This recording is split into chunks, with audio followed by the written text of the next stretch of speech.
تذكر يوما كنت تعانق دمعة الفكر تناجي الله في صبر وترجو رحمة تسري.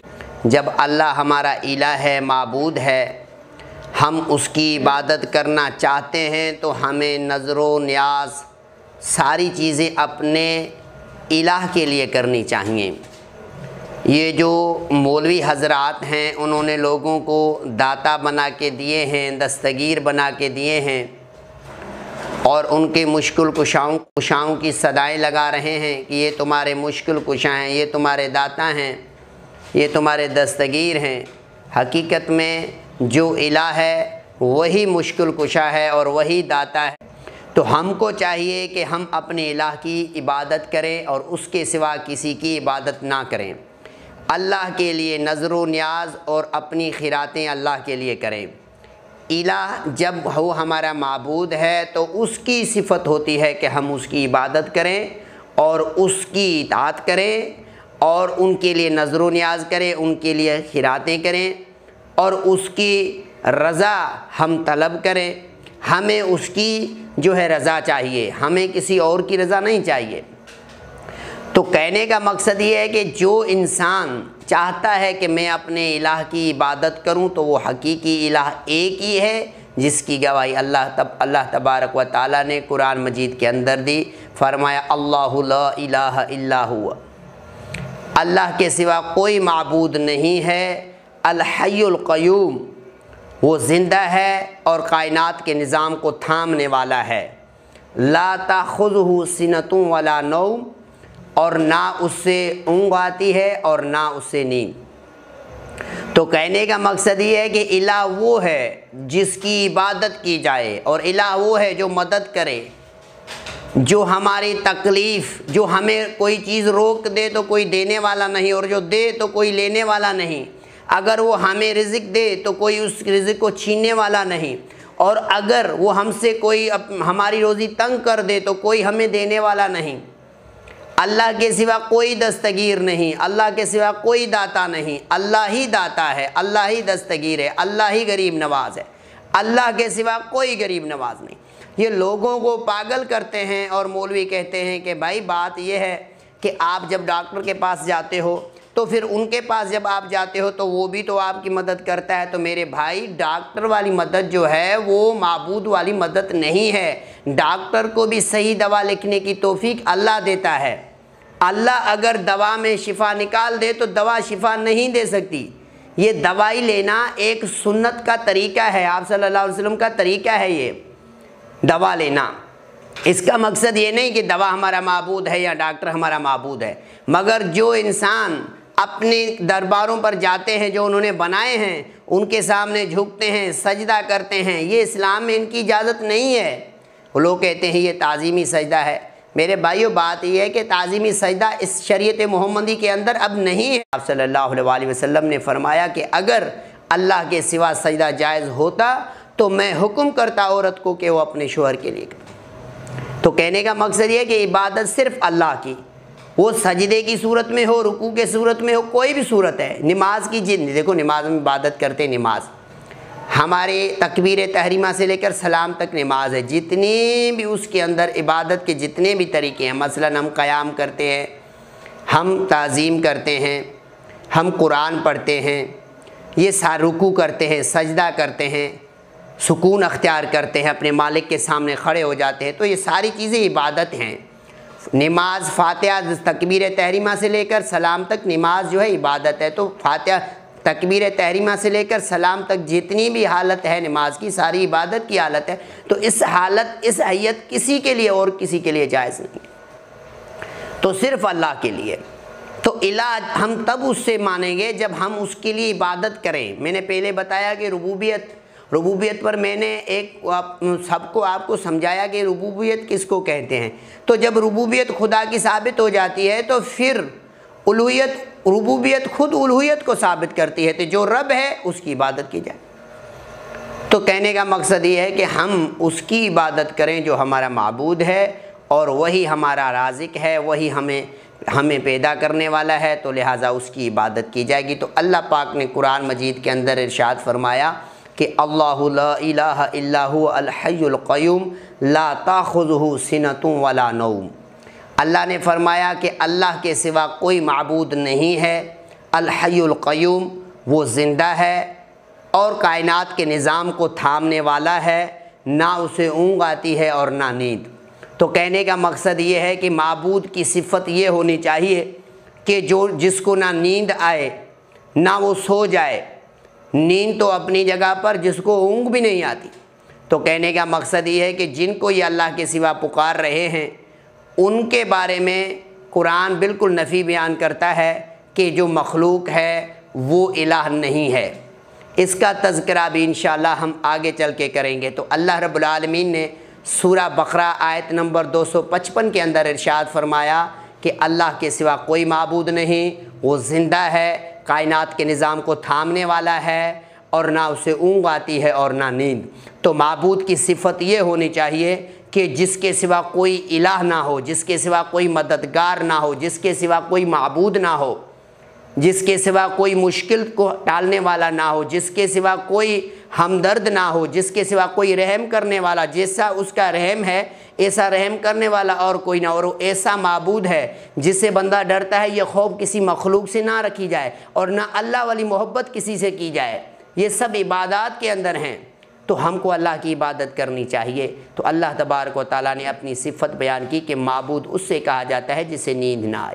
مثلاً کوئی بندہ ہے، اس کو رات کو کوئی تکلیف ہے، کوئی بندہ ہے پریشان ہے رات کے ٹائم، تو اگر کسی کو پکارے اور وہ سویا ہو، نیند میں ہو، تو کیا اس کی مدد کر سکتے ہیں؟ نیند بندے کی کمزوری ہے، مخلوق کی کمزوری ہے، اور زمین آسمان میں جتنی بھی چیزیں ہیں وہ سب سوتی ہیں، آرام کرتی ہیں۔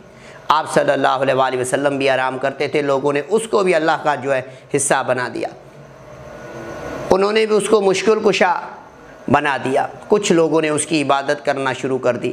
حضرت عیسیٰ علیہ السلام کو کچھ لوگوں نے، عیسائیوں نے اس کی عبادت کرنا شروع کر دی، اس کو الہ سمجھا، جس کا تذکرہ میں نے توحید و ربوبیت کے اندر کر چکا ہوں۔ تو کہنے کا مقصد یہ ہے، یہ سب ان کے ایک دماغ کی ایک غلط فہمی ہے، شیطان نے ان کو گمراہ کیا ہوا ہے، شیطان نے ان کو اللہ کے راستے سے ہٹا کر اپنے راستے پر لگا دیا ہے۔ عبادت سے روکنے والا ابلیس کا کام نہیں ہے کہ عبادت نہ کرو، ابلیس کرتا ہے کہ سنت کے مطابق عبادت نہ کرو، جو سیدھا راستہ ہے، صراط مستقیم ہے، اس کی طرف آپ جو ہے نہ جائیں۔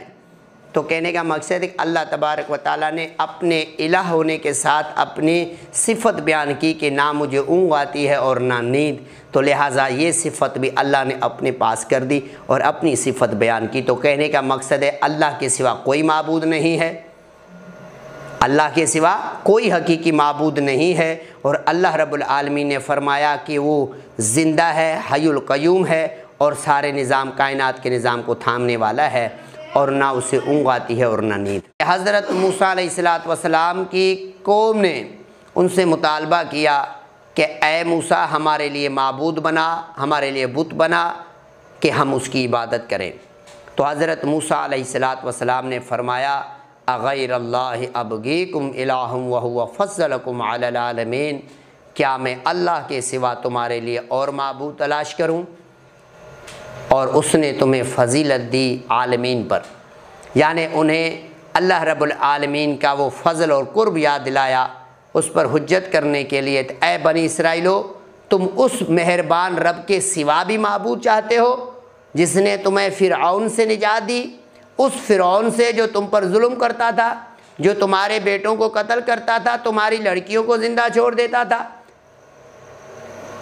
اے بنی اسرائیلو، اس مہربان رب کے سوا بھی تمہیں الہ چاہیے، معبود چاہیے، جس نے تمہیں عالمین پر فضیلت دی، کیا اس کے سوا معبود طلب کرتے ہو؟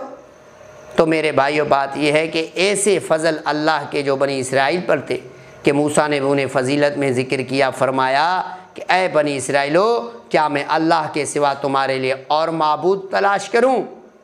اور اس نے، یعنی اللہ نے تمہیں فضیلت دی عالمین پر۔ تو میرے بھائی، بات یہ ہے کہ یہ ہر دور میں لوگ رہے ہیں جنہوں نے یہ چاہا کہ ہم ایسے کی عبادت کریں جس کو ہم دیکھیں،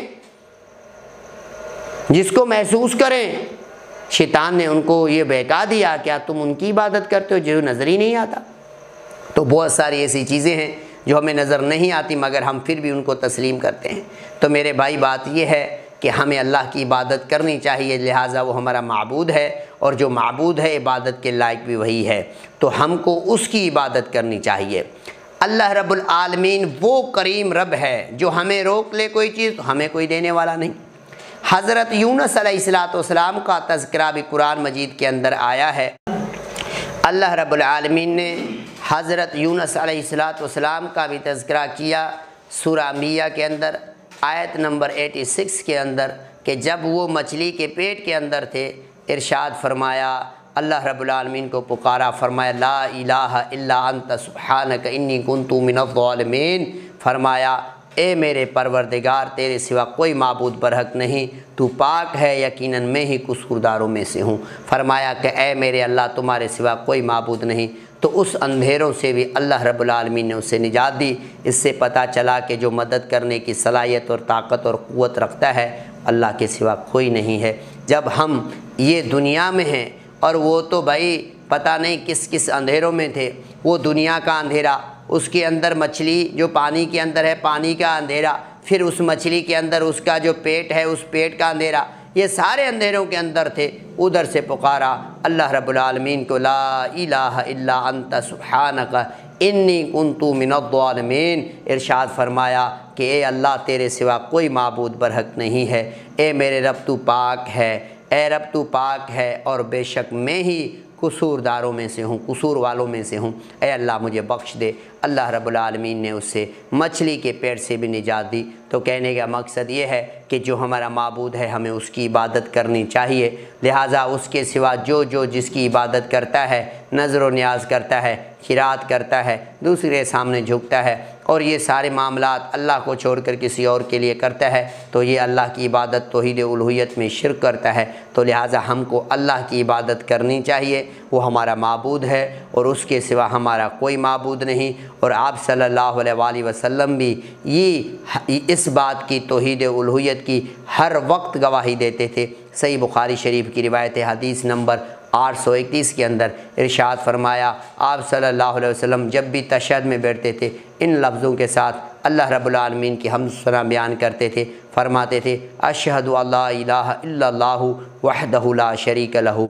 آپ صلی اللہ علیہ وآلہ وسلم بھی ارشاد فرماتے تھے، میں گواہی دیتا ہوں کہ اللہ کے سوا کوئی معبود برحق نہیں، وہ اکیلا ہے اور اس کا کوئی شریک نہیں۔ تو ہمارے نبی نے اور ہم نے جب بھی نماز میں بیٹھتے ہیں، تشہد میں بیٹھتے ہیں، اس الفاظوں کی گواہی دیتے ہیں، اشہد اللہ الہ الا اللہ وحدہ لا شریک لہ۔ اللہ رب العالمین کی گواہی دیتے ہیں ایک ہونے کی، میں گواہی دیتا ہوں کہ اللہ کے سوا کوئی معبود برحق نہیں ہے، وہ وحدہ لا شریک لہ، وہ اکیلا ہے اور اس کا کوئی شریک نہیں۔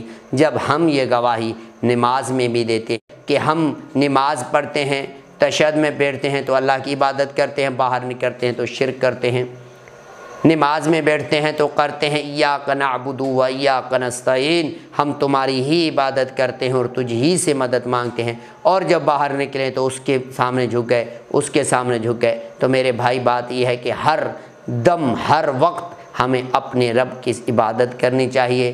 عبادت کے جتنے بھی ارکان اور جتنے طریقے ہیں وہ سوائے اللہ کے اور کے لیے جائز نہیں ہیں، ہمیں اللہ کی عبادت کرنی چاہیے۔ وآخر دعوانا ان الحمد للہ رب العالمین۔